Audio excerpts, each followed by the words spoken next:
So good evening, guys. Hope you are all good. This is just the evening recap. So today we are on the 6th of March 2025, and that's the evening recap. So as you can see, this week has been a very bad week for DXY because of the tariff. Okay, so for months now, we have been talking about tariff. So what happened is the next one. This week, okay, Trump has finally decided to maintain the tariff. And what was the result? As you can see, you have this huge sell-off. Okay, so here I think it's quite simple. People are now afraid. Okay, we have a risk of sentiment going on at the moment. Why? Because if Trump is applying the tariff, we are going to end up having a trade war. What does that mean? That simply means what? The other countries, Canada, Mexico, they are going to reply back by also applying some tariff on US goods. And what's the end result? It's going to affect the economy. So currently I'm just doing the first part of any analysis. I'm just trying to explain the market sentiment at the moment. Okay, so when it comes to risk, we are currently in the risk of environment because investors, they are afraid, businesses, they are afraid because of the trade tariff, and that's why we have this huge sell-off. So you may be wondering, okay, most of the time people say tariffs are going to increase the interest rate, so basically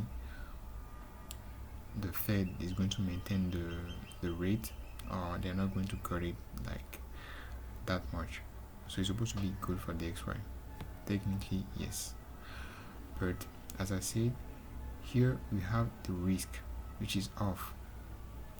When it comes to the DXY, we have a risk off of environment at the moment. So that means what? Even though DXY on the fundamental aspect is very strong, currently that's not showing at all. That's why I had this huge sell-off, and you could even see it by checking the yields. So basically the yields and the DXY correlated, but most of the time the yield can be used as the leading price indicator for DXY. As you can see, since few days, okay, we had this kind of sell-off. Okay, and that will be enough to let us know that something is going on.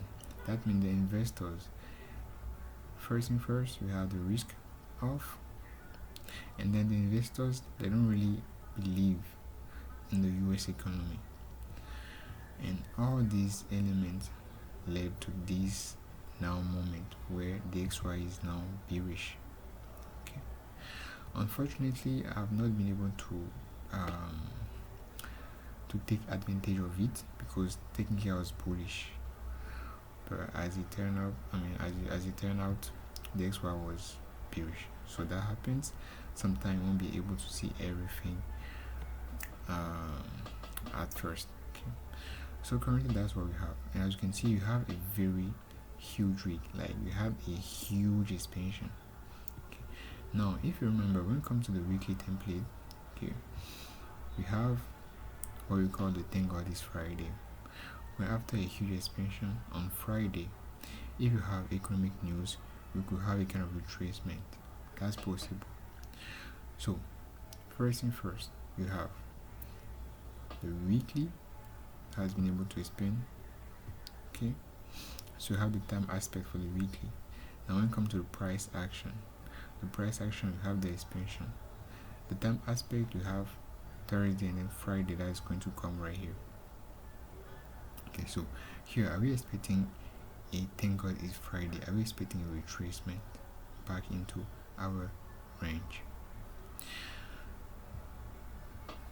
Time price action. Okay, now here let me just show you what I have right here. So as you can see, for the last 2 days we have a kind of bullishness from the treasury yield. Meanwhile, this wall was still bearish when Like literally after the releases, you saw this huge downside, but let's see here. Nope, no huge downside. So that means what, we have a cracking correlation. That means something is going on. There is someone who is doing a manipulation. So currently, if you pay attention to our trifecta, you have the time, you have the price, and you have the intermarket. Based on the three aspects, we can think about a DXY, okay, giving us a thank God this Friday. But you gotta be very cautious. Why? Because when it comes to DXY, or when it comes to any kind of asset, it's not the best move to try to pick the top or the bottom, because here, as you can see, we are dropping. So you can think about a filing knife. Why are we trying to catch the bottom? Okay, so sometimes in some scenarios, as I just explained right now, it makes sense because you have those confluences, but we still need to keep in mind the fact that this is still a very huge expansion of downside, so you gotta be very cautious. So now, what is it going to take for us to find a trade to take advantage of that thank God it's Friday? So that's why I have this one right here. So here, basically I have this close candle, okay, and as you can see, all the consecutive candles have not been able to close below this week. So I'm considering this one as a turtle soup, as a kind of manipulation. Okay. Now, normally I could use this down close candle, this down close candle, and then wait for this candle to close above it, and then use it as a launch pad to push the price higher. So here I just came inside the 1 hour time frame, okay, and on the 1 hour time frame, as you can see right here, have this consecutive down close candle. We have been able to close above. We have this February gap, and then have this down close candle. So if we are supposed to have our thank God it's Friday setup, we could have this down close candle that's going to be invalidated, or let's say just we're going to have the sponsorship, okay, so we close above this one, then we could use it as a launch pad to push higher.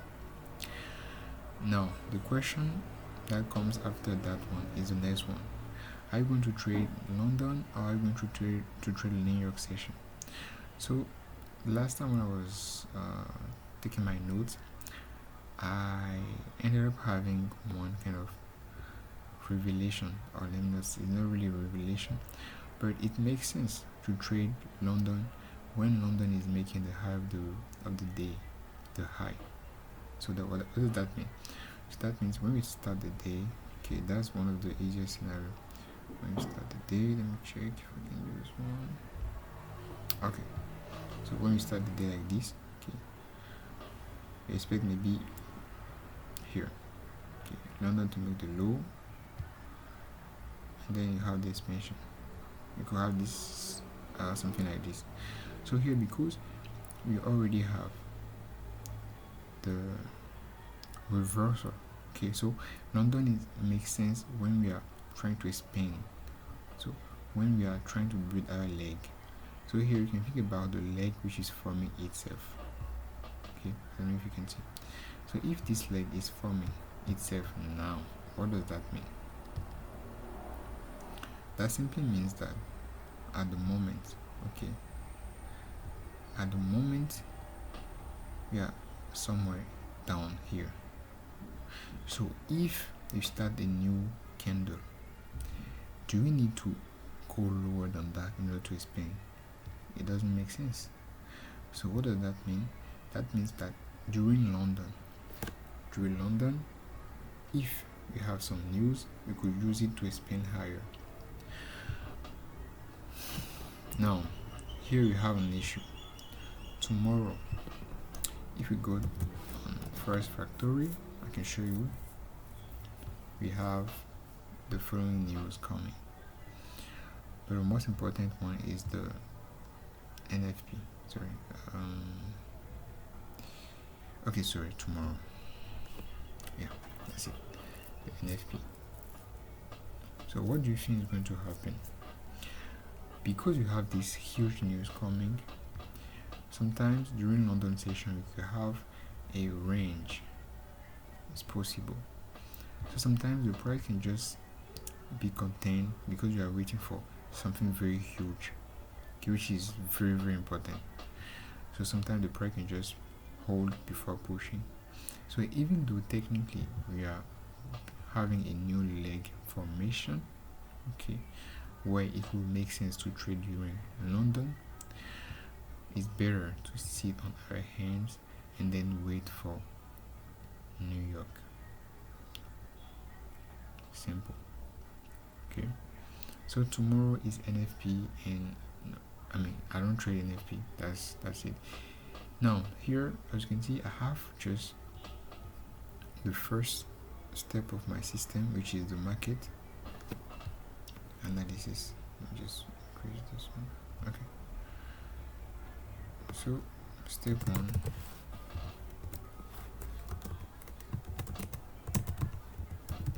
the analysis. So what does it mean? What does it mean exactly? Oh, sorry. Okay, just try to create scenarios. Okay, this, okay, that, time, price, intermarket. That's all.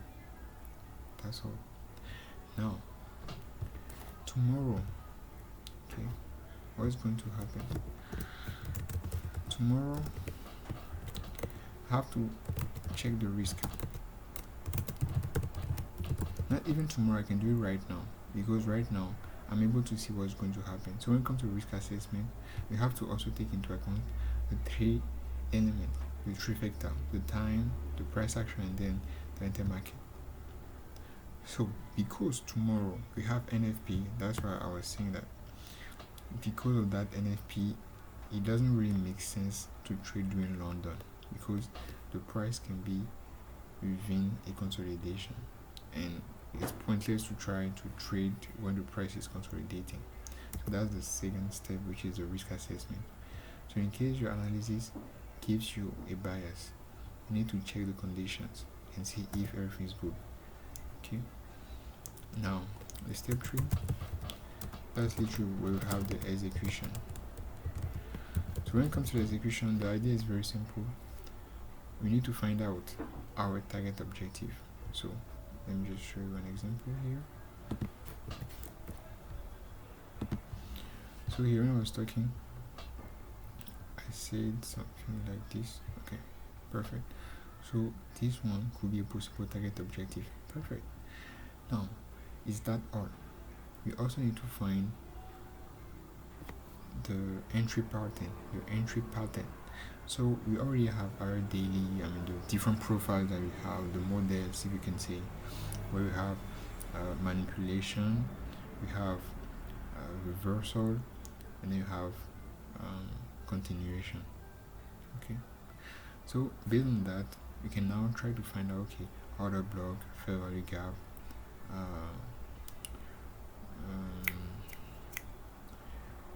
there's the third one.